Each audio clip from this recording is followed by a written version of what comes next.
ಈಗಾಗಲೇ ರೈತರಿಗೆ ಎಲ್ಲ ಸರ್ವೆ ನಂಬರ್ಗಳನ್ನ ಒಂದು ಮಾಡಿದಾರೆ.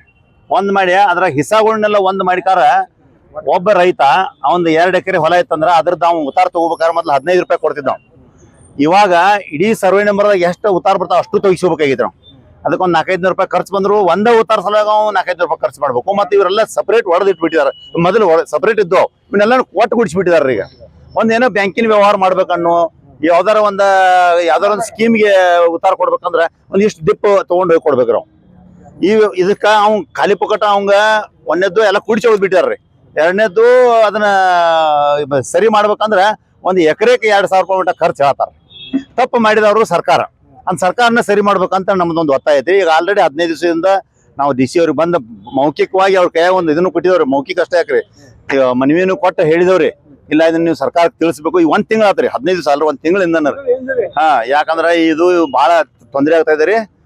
ಇಡೀ ರಾಜ್ಯಾದ್ಯಂತ ಇದು ಬರೀ ನಮ್ ಜಿಲ್ಲಾ ಕಟ್ಟ ಸಂಬಂಧ ಇಲ್ರಿ. ಇದು ರಾಜ್ಯಾದ್ಯಂತ ಇದು ಮತ್ತೆ ಎಲ್ಲಾ ಕಡೆ ಹೇಳೋದನ್ನ ನೀವು ಮಾಡ್ಲಿಲ್ಲ ಅಂದ್ರ ಅದಕ್ಕ ಅದನ್ನ ಮೊದಲ್ ಸಪರೇಟ್ ನೀವ ಮಾಡ್ಬೇಕ್ರಿ. ಉತ್ತಾರಗಳು ಸಪರೇಟ್ ಮಾಡಿಕೊಡ್ರಿ. ಮೊದಲು ಹೆಂಗಿದ್ದು ಹಂಗ್ರಿ ಓಡಿ ಹೊಡೆದು ಕೊಟ್ಬಿಡ್ರಿ. ನಮ್ದು ಈ 2 ಎಕರೆ ಸಲುವಾಗಿ ನಾವು ಉತ್ತಾರ ತಗಸಕ್ ಹೋಗ್ಬೇಕ. 50 ಎಕರೆ ಉತ್ತಾರದೆಲ್ಲ ರೊಕ್ಕ ಕೊಡ್ಬೇಕ್ರಿ ನಾವು. ಅದ್ರದ್ದು ಏನು ಫಾಯ್ದೇನೇ ಇಲ್ರಿ ಅವಂಗ. ಸರ್ಕಾರಕ್ಕೆ ಫಾಯ್ದೆ ರೀ ಇದ್ರದ್ದು. ಅದು ರೈತನ ಸುಲಿಗೆ ಮಾಡೋದ್ರಿ. ಏನ್ರಿ ಇಂಥದ್ರಾಗನು ಮೊದ್ಲ ಆಲ್ರೆಡಿ ಎಷ್ಟು ಸಾಕಷ್ಟು ರೈತ ಇದನ್ ಮಾಡ್ತಾ ಇದ್ದಾನು, ಸಮಸ್ಯೆಗಳನ್ನ ಫೇಸ್ ಮಾಡಿ. ಈಗ ನೋಡ್ರಿ ಸರ, ಈಗ 10 ವರ್ಷದಿಂದ್ರಿ ನಮ್ದು ಇದನ್ನ ಹಿಸ್ಟ್ರಿ ತೆಗೆದ್ ನೋಡ್ರಿ. ಜೋಳದ ರೇಟ್ ಎಷ್ಟಿತ್ತು, ಇವತ್ತು ಎಷ್ಟಿತ್ತು. ನಿಮ್ದ ಅವಾಗ ಪಗಾರ ಎಷ್ಟಿತ್ತು, ರಾಜಕಾರಣಿಗಳು ಪಗಾರ ಇಟ್ಟು ಇವತ್ತು ಎಷ್ಟಿತ್ತು, 10 ವರ್ಷದಿಂದ ಎಷ್ಟಿತ್ತು. ನೀವು ಇವನ್ನೆಲ್ಲ ತುಲನೆ ಮಾಡ್ರಿ.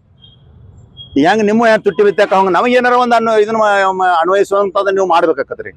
ಅದಕ್ಕೆ ಇದ್ರ ಜೊತೆಗೆ ಮತ್ತೆ ಇನ್ನೊಂದು ಸಮಸ್ಯೆ, ಗ್ರಾಮೀಣ ಪ್ರದೇಶದೊಳಗ್ರಿ ಪಂಚಾಯತಿ ಮಟ್ಟದೊಳಗ ಅವ ಏನಾರ ಒಂದು ಯಾವ್ದಾರ ಒಂದು ಸ್ಕೀಮ್ಗೆ ಅಥವಾ ಯಾವ್ದಾರ ಒಂದು ಸಾಲಕ್ಕೆ ಸಲುವಾಗಿ ಅವ ಉತ್ತಾರ ತೆಗಿಸ್ಕೋಬೇಕಂದ್ರೆ ಕಂಪ್ಯೂಟರ್ ಉತ್ತಾರ ಕೊಡೋಕ ಇವರು ಪಂಚಾಯತಿ ಅವರು ಒಪ್ತಾ ಇಲ್ಲ.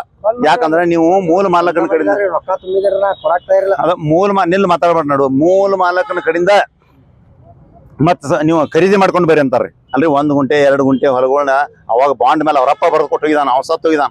ಈಗ ಮಕ್ಕಳ ಕಡೆ ಕೇಳಕ್ ಹೋದ್ರ ಅವ್ರು ರೊಕ್ಕ ಕೊಡ್ತಾರ್ರಿ. ಒಂದ್ ಏನು ಉದಾಹರಣೆ ಅಂದ್ರಿ, ಒಬ್ಬ ಅಪ್ಪ ಸತ್ತ, ಮಗ ಇದ್ದವ 30 ವರ್ಷದಿಂದ ಮನಿ ಕಟ್ಕೊಂಡು ಇದ್ದವ್ರನ್ನ ಕೇಸ್ ಹಾಕಿ ಅವ್ರ ಹೊರಗೆ ಹಾಕಿಬಿಟ್ರಿ ಅಲ್ಲಿಂದ. ಅಲ್ಲೇ ಪಾಪ ಅವ್ರ ಮನ್ಯಾಗ ಕೆಲಸ ಮಾಡಿಕಾರ ಕೂಲಿ ಮಾಡಿ ಅವ್ರ ಮನ್ಯಾಗ ಅಲ್ಲಿ ಜಾಗ ತಗೊಂಡ್ ಮನಿ ಕಟ್ಕೊಂಡಿದ್ದಾವ್. ಆ ಒಂದು ಘಟನೆ ಆಗಂತಲೇ ನಾವು ಈ ಕೆದ್ನೂರ್ ಊರಾಗ ಆಗೈತ್ರಿ ಅದು. ಮತ್ತ ಅದಕ್ಕೆ ನಾವು ಇದನ್ನ ಈ ರೀತಿ ಅದೊಂದು ಎಚ್ಚರಿಕೆಯನ್ನ ನಾವು ಕೊಟ್ಟಿದ್ದೀವಿ. ಈಗ ಮತ್ತೆ ಇನ್ನೂ ಹೆಚ್ಚಿನ ಮುಖಾಂತರ ನಾವು ಕೊಡ್ಬೇಕಾತ್ರಿ. ಆಮೇಲೆ ಮತ್ತೊಂದ್ರಿ, ಈಗ ವಿದ್ಯುತ್ ಖಾಸಗೀಕರಣ ಮಾಡತಾರಂತ್ರಿ. ಅದಕ್ಕಂತೂ ನಮ್ದು ಭಾಳ ವಿರೋಧ ಅದ್ರಿ. ಯಾಕಂದ್ರೆ ಇವ್ರು ಏನಾದ್ರು ತಮ್ಗೆ ತಿಳಿದಂಗೆ ಮಾಡಬಾರ್ದು. ಆಮೇಲೆ ಯಾಕಂದ್ರೆ ಅದು ಮುಂದಿನ ನಿರ್ಮಾಣದವ್ರು ಇಡೀ ರಾಜ್ಯಾದ್ಯಂತ ಹೇಳ್ತದ್ರಿ. ಅದಕ್ಕೆ ಈಗ ಎಚ್ಚರಿಕೆ ಕೊಡ್ತಾ ಇದೀವ್ರಿ. ಆಮೇಲೆ ಇದ್ರಿ ಗೊಬ್ಬರದ್ದು ಯಾರಿಗೆ ಸಂಬಂಧ ಬರ್ತದ ಸರ? ಗೊಬ್ಬರ ಈಗ ವಿತರಣೆ ಮಾಡ್ತಾ ಇದಾರಲ್ಲ, ಯಾರಿಗೆ ಸಂಬಂಧ ಬರೋದ್ರಿ? ಈಗ ನೀವು ನಮಗ್ ಸಂಬಂಧ ಇಲ್ಲ ಅಂದಿರಿ, ಅದ ಕೇಳ್ತಾನ್ರಿ. ಸಂಬಂಧ ಇಲ್ರಿ, ಡಿ ಸಿ ಅವ್ರು ಕೊಡತ್ರಿ ಅಂದ್ರೆ ನೀವು ಡಿ ಸಿ ಅವ್ರು ಬರೋಣ ಎಲ್ಲರೂ ಸಂಬಂಧ ಇರ್ತದ್ರಿ. ಈಗ ನೋಡ್ರಿ ಸರ್, ಈಗ 2 ಸಲ ಕೊಡೋದ್ರಿ ಅದನ್ನ 300 ರೂಪಾಯಿಗೆ ಅವ್ನ್ ಗೊಬ್ಬರ ಬೇಕಾಕತ್ರಿ. ಮಳಿ ಬಿದ್ದು ಕೂಡ್ರಿ. ಯಾಕಂದ್ರ ಬೆಳಿ ಮೊದಲ ಅದು ಸ್ವಲ್ಪ ಇದಾಗಬೇಕು. ಹೇಳ್ಬೇಕಂದ್ರ ಅದಕ್ಕೆ ಯೂರಿಯಾ ಗೊಬ್ಬರ ಬೇಕು. ಆ ಯೂರಿಯಾ ಗೊಬ್ಬರ ಒಂದ ಬೇಕ್ರಿ. ಅದ್ರ ಜೊತೆಗೆ ಇನ್ನೊಂದು ತಗೋಬೇಕಂತಾರ್ರಿ. 300 ರೂಪಾಯಿ ಗೊಬ್ಬರ ಸಲುವಾಗಿ ಲಿಂಕ್ ಅಂತ ಕೊಡ್ತಾರ್ರಿ. ಲಿಂಕ್ ಕೊಟ್ರಂದ್ರ ಅದ ಆ ಗೊಬ್ಬರ ರೇಟ್ ಇರ್ತದ್ರಿ ಸರ್. ಅದ್ರ 900 ರೂಪಾಯಿ ಕಿಮ್ಮತ್ರಿ. ಇದು 300 ರೂಪಾಯಿ ರೀ. 265 300 ರೂಪಾಯಿ ತಗೋಲ್ರಿ. ಬಟ್ ಈಗ 900 ರೂಪಾಯಿ 300 ಕೊಡಾಕ ಅವ್ನ ಕಡೆ ದುಡ್ಡಿಲ್ಲ. 900 ಇಲ್ಲಿಂದ ಕೊಡ್ಬೇಕ್ರಿ ಸರ್ ಅವ. ಮತ್ತ ಇದೊಂದು ಅವ್ನ ದಂಡ ಅನ್ನರಿ. ಆ ಗೊಬ್ಬರ ತಗೊಂಡು ಹಂಗೆ ಇಡೋದ್ರ ಅದನ್ನ. ಇದು ಮಾಡೋ ಸರ್ಕಾರ ರೈತನ ಮೇಲೆ ಮಾಡುತ್ತಿರುವಂತ ಇದೊಂದು ದೌರ್ಜನ್ಯ ಅಂತ ಅಂದ್ರೂ ಏನ್ ತಪ್ಪಲ್ರಿ ಸರ್. ಆಮೇಲೆ ಈಗ ಒಂದ್ರಿ ಉತ್ತಾರ ಕೊಡ್ಬೇಕಾದ್ರೆ ಮನಿ ಉತ್ತಾರಲ್ಲಿ 8 ವರ್ಷದ ಗುದ್ದಾಡತ್ತಂದ್ರ ಮೊದಲು ಊರಾಗ್ರೆ ಸಿಗವಾತ್ರಿ. ಉತ್ತಾರ ಕೊಡಕ ಕಂಪ್ಯೂಟರ್ ಉತ್ತಾರ ಕೊಡಂದ್ರೆ ಕೊಡಾಕ್ತಾರಲ್ರಿ. ನಮ್ಮ ಜಾಗ ಆಗಿದ್ದ ನಮಗೂ ಮತ್ ಸರ್ ಈಗ ಇವ್ರದ ಊರಾಗ ಆಗಿದ್ರ ನಮ್ಮ ಊರಾಗನ ಘಟನೆ ನಡ್ತಾವ್ರಿಗೆ. ಇವ್ರ ಊರಾಗನ ಆಗಿದ್ರಿ ಸರ್. ಈಗ ಅವ ಅಪ್ಪ ಸತ್ತೋದ ಕೊಟ್ಟವ್ರಿ. ಮಗ ಬಂದ್ ಕೇಸ್ ಹಾಕಿದ ಹೊರಗೆ ಹಾಕಿಬಿಟ್ಟವ್ರು. ಅವ್ರು 30-40 ವರ್ಷದಿಂದ ಮನಿ ಕಟ್ಕೊಂಡಿದ್ರು. ಎಲ್ಲಿ ಹೋಗ್ಬೇಕ್ರಿ ಸರ್ ಹೇಳ್ರಿ? ಸರ್ಕಾರ ಏನ್ ಮಾಡ್ಬೇಕಂದ್ರಿ, ಇದನ್ನ ಅವ್ರೇನು ಪಂಚಾಯತಿ ಒಳಗೆ ಏನು ದಾಖಲೆ ಮಾಡಿ 30 ವರ್ಷದಿಂದ ಸರ್ಕಾರಕ್ಕೆ ಟ್ಯಾಕ್ಸ್ ಕಟ್ಕೊಂತ ಬಂದಾರ, ಪಂಚಾಯತಿಗೆ ಟ್ಯಾಕ್ಸ್ ಕಟ್ಕೊಂತ ಬಂದಾರ, ಅವರೇ ಅದ್ರ ಮಾಲಕರಾಗಬೇಕು ಅನ್ನೋದನ್ನ ಒಂದು ನೀವು ನಿರ್ಣಯ ಮಾಡ್ಬೇಕ್ರಿ. ವರ್ಷ ಪಾಳಿ ತುಂಬ್ತೇವ್ರಿ ಸರ್ ನಾವು ಲೈಟ್ ಬಿಲ್ ಕೊಟ್ಟಿದ್ದಾರೆ ಹಾ ನೋಡ ಅದಾವ್ರಿ ಇಲ್ಲಿವರೆಗೆ ಟ್ಯಾಕ್ಸ್ ಕೊಟ್ಟಿದಾರ 8 ವರ್ಷ ನಮಗ್ ಒಂದ್ ಇದಾಗ ಕೊಡಾಕ್ತಿತ್ತು ಸನ್ನೆ ಕರ್ಕೊಳಾಕ್ತಾರಿಲ್ಲ ಸರ್ ಮತ್ ಇದು ಹೆಂಗ್ ಮಾಡ್ಬೇಕ್ರಿ ನಾವ ಇನ್ನ ಊರಾಗ ಇರ್ಬೇಕು ಅಂತ ಇರ್ಬ್ಯಾರ್ದ್ರಿ ಅಂತ ಹೇಳ್ರಿ ನೋಡ್ರಿ ಸರ್ ಆಯ್ತು ಸಾಹೇಬ್ರ ಗಮನಕ್ಕೆ ತಗೊಂಡ್ ಬರ್ತೀನಿ ನಾನು ಪಂಚಾಯತಿ ಅವ್ರ ಜೊತೆ ಒಂದು meeting ಮಾಡ್ತೀನಿ ಮಾಡಿ ಹೇಳ್ತೀನಿ ಅದೇ ಸರಿಯಾಗಿ ಹೇಳ್ರಿ ಸರ್ ಅವ್ರಿಗೆ ಹಾ ಅದನ್ನ ಪಂಚಾಯತಿ ಅವ್ರು ಕೊಡ್ತಾರೆ ಗ್ರಾಮ ಪಂಚಾಯತಿ ಒಬ್ಬ ಸಾಮಾನ್ಯ ರೆಸ್ಪಾನ್ಸ್ ಕೊಡೋದು ಗೊತ್ತಿಲ್ರಿ ಮತ್ತೆ ಹೆಂಗ್ ಉತ್ತಾರ ಕೊಡ್ಬೇಕನ್ನೋದು ಗೊತ್ತಿಲ್ಲ ನಮ್ಗ ಸರ್ವರ್ ಇಲ್ಲ ಅಂತ ಹೇಳ್ತಾರೆ ಏನ್ ಸರ್ವರ್ ಅಂದ್ರೆ ಏನ್ರಿ ಅದು ರೈತರಿಗೆ ಅದನ್ನ ತಿಳಿಸ್ಬಿಟ್ಟಾರ ಎಲ್ಲಾರು ಸರ್ವರ್ ಇಲ್ಲ ಅಂತ ಹೋದ ಸರ್ವರ್ ಇಲ್ಲ ಎರಡ್ ಸಲ ಕಳ್ಸ್ತಾನ್ರಿ ಸರ್ವರ್ ಇಲ್ಲ ದಿನಾದ ಸರ್ವರ್ ನೋಡ್ರಿ ಮತ್ತೊಂದು ಸರ್ ಖಾಸಗಿ ಉದ್ಯೋಗ ಮೊನ್ನೆ ಕೆಲ್ಸಕ್ಕ ನಮ್ಮ ಹೊಲಗಳಿಗೆ ಅವ್ರು ಕಳ್ಸಿದ್ರು ಕೆಲಸ ಮಾಡಿ ಈಗ ನೋಡ್ರಿ ಸರ್ ಉದ್ಯೋಗ ಖಾತ್ರಿ ಬರ್ದ್ರಿ ಇದ್ರಾಗ ಇದ್ರಿ ಉದ್ಯೋಗ ಖಾತ್ರಿ ಉದ್ಯೋಗ ಖಾತ್ರಿ ಸರ್ ಏನ್ರಿ ಈ ಉದ್ಯೋಗ ಖಾತ್ರಿ ಏನ್ ಮಾಡಿಸ್ತಾರ್ರಿ ಈಗ ಪ್ರತಿ ವರ್ಷ ಮಳೆ ಆಗೋದನ್ನ ಪ್ರತಿ ವರ್ಷ ಮ್ಯಾಲಿಂದ ನೀರ್ ಹರಿದ್ ಬರೋದನ್ನ ದಂಡ್ಯಾಗಿನ ಮಣ್ಣೆಲ್ಲ ತಂದು ಕೌಲಿಗೆ ಬಿಡೋದನ್ನ ರೀ ಮತ್ ಇವ್ರ ಆ ಕೌಲಿ ಮಣ್ಣು ತೆಗೆದು ಮ್ಯಾಲ ಇಡೋದ್ರಿ ಇದನ್ನ ಮಾಡಿಸ್ಕಾರ 12 ಗಂಟೆ ಮಟ್ಟ ಟೈಮ್ ನೋಡಿದ್ರೆ 12-1 ಗಂಟೆಗೆ ಮುಗಿತ್ರ ಅವ್ರು ಹೋಗ್ಬಿಡ್ತಾರ ಅದನ್ನ ರೈತ ತನ್ನ ಹೊಲದೊಳಗ ಬದು ಹಾಕೊಳಕ ಈಗ ಮಳೆಯಿಂದ ರೀ ಒಡ್ಡುಗಳು ಹೊಡೆದಿರ್ತಾವ ಅದನ್ನ ಹಾಕೊಳಕ ಆ ಒಂದು ಕೂಲಿಯನ್ನ ರೈತಕ್ಕೆ ಕೊಟ್ರ ಅವನ ರೈತ ಅದನ್ನ ರಿಪೇರಿ ಮಾಡ್ತಾನ ಅವ್ರನ್ನ ಜನರನ್ನ ಬೇಕಾದ್ರೆ ಹೆಚ್ಚು ಮಾಡಿಸ್ತಾನ ಇದನ್ನೊಂದು ವ್ಯವಸ್ಥೆ ಮಾರ್ಪಾಡು ಮಾಡ್ಬೇಕ್ರಿ ಇದೊಂದು ಮಾರ್ಪಾಡು ಮಾಡ್ಬೇಕಂತ ಒತ್ತಾಯ ಐತ್ರ ನಮ್ದು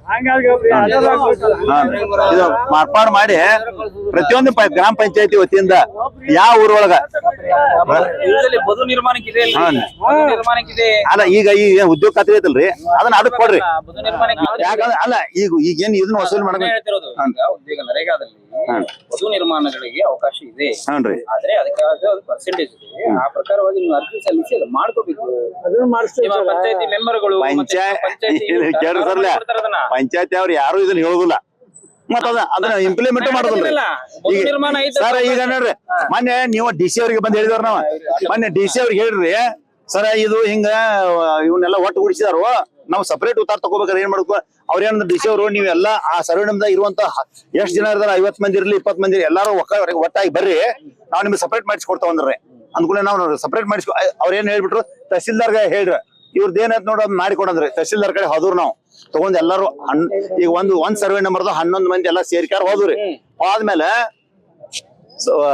ಇವ್ರು ತಹಸೀಲ್ದಾರ್ ಏನಂದ್ರು ನೀವು ನಿಮ್ಮ ಪ್ರತಿಯೊಂದು ಎಕರೆಕ 1,000 ರೂಪಾಯಿ ಇದನ್ನ ಕಟ್ಟಬೇಕು ಖರ್ಚು ಕಟ್ಟಬೇಕು ಆಗ ಇವ್ರದ್ದು ಡಿಪಾರ್ಟ್ಮೆಂಟ್ ಬೇರೆ ಯಾವ್ದ್ರಿ ಸರ್ವೆ ಡಿಪಾರ್ಟ್ಮೆಂಟ್ ಬೇರೆ ಮತ್ ಇದೇ ಅಂತ ನ್ಯಾಯ ರೀ ಸರ ಈಗ ನಿಮ್ ಮುಂದೆ ಹೇಳಿ ಹಾದ್ರಿ ನೀವು ಇಲ್ಲೇ ಹೇಳಿದಾರ ಬಿಟ್ಟು ಹೋಗಿ ಬಿಡ್ತಾರೆ ನಾವ್ ಮನಿಗ್ ಹೋಗಿ ಬಿಡ್ತಾವ ಅಂತ ನೀವು ತಿಳ್ಕೊಂಡಿದ್ರಿ ನಾವ್ ಮನಿಗ್ ಹೋಗೋದಿಲ್ರಿ ಮ್ಯಾಲ್ರಿ ಈಗ ನಾವ್ 2 ಸಲ ಎಚ್ಚರಿಕೆ ಕೊಟ್ಟು ಇವತ್ತು ಬಂದವ್ರು ನಾವ್ ಇಲ್ಲಿ ಕುಂತು ಅಂದ್ರೆ ಇಲ್ಲೇ ಅಡಿಗೆ ಮಾಡ್ಕೊಂಡ್ ಕುಂದಿರ್ತಾವ ನೋಡ್ರಿ ನಾವ್ ಅದನ್ನ ನಿಮ್ಗೆ ಎಲ್ಲಾ ರೀತಿಯಿಂದ ಇದನ್ನ ಕೊಟ್ಟ ಕುಂದಿರ್ತಾವ್ರಿ ಬಂದ ಇದನ್ನ ಇದು ನಮ್ದು ಒಬ್ಬರದಲ್ರಿ ಇದು ರಾಜ್ಯದ ಸಮಸ್ಯೆ ಐತ್ರಿ ಇದ ಸರ್ ಕುಡಿಸಿದವರು ಸರ್ಕಾರದವ್ರು ಸರ್ಕಾರದವರು ಒಳಗಿನ ಅಧಿಕಾರಿಗಳು ಕುಡಿಸ್ಯಾರು ಅದ್ ಏನ್ ಗೊತ್ತಾಗತ್ ಸರ್ ಈಗ ನಾವು ರೈತ ಒಬ್ರು ಖರ್ಚು ಮಾಡಿ ಮಾಡ್ಕೊಂಡಾರ ಸರ್ ಅದನ್ನ ಕೂಡಿದನ್ನ ಒಡ ಹಾಕೊಂಡಾರ್ರಿ ಅದು ಹೊರದನ್ನ ರೈತರು ಕುಡಿಸ್ಯಾರ ಮತ್ತು ಮತ್ತೆ ಯಾವ್ದು ಆಗೋದು sir agriculture department sir subsidy ಯಾವ್ದು ಆಗೋದಿಲ್ರಿ ಏನ್ ಯಾರು ಸಬ್ಸಿಡಿ ಎಲ್ಲ ಆಗೋದು ಸರ್ ಏನ್ ಯಾರು ಆಗೋದು ಸರ್ ಏನ್ ಯಾವ ಇರ್ತಲ್ಲ ಮ್ಯಾಲೆ ಅಣ್ಣ ತಮ್ಮ ಸರ್ ಅಣ್ಣ ನೀವು ತಮ್ಮ ಆದ್ರೆ ಈ ಅಣ್ಣಗಳಾಗೋದು ತಮ್ಮಗಳಾಗೋದು ಸರ್ ಹಿಂಗಾಗಿ ಸರ್ ಸಬ್ಸಿಡಿ ಒಳಗ ಅದನ್ನ ಯಾವ್ದು ಆಗೋದು ಮೇನ್ ಇರ್ತಾವ ಮೇನ್ ಇರ್ತಾವ ಅಷ್ಟ ಸಬ್ಸಿಡಿ ಆಗೋದು ಸರ್ ಅದಕ್ಕೆ ನಾವು ಇಸ ಎಲ್ಲಾ ಮಾಡ್ಕೊಂಡು ಮತ್ತೆ ಜಾಯಿಂಟ್ ಮಾಡ್ಯಾರ ಅದಕ್ಕೆ ಈಗಾಗಲೇ ಹೆಂಗಿತ್ತು ಸರ್ ಮಾಡ್ಕೊಡೋದು ಸರ್ಕಾರ ಜವಾಬ್ದಾರಿ ಸರ್ ಇನ್ನು ರೈತರು ಮಾಡ್ಬೇಕು ರೊಕ್ಕಂದ ಇಲ್ಲ ಸರ್ ರೈತರಂತ ರೊಕ್ಕಿಲ್ಲ ಅವರೇ ಮಾಡಿಕೊಡ್ಬೇಕು ಸರ್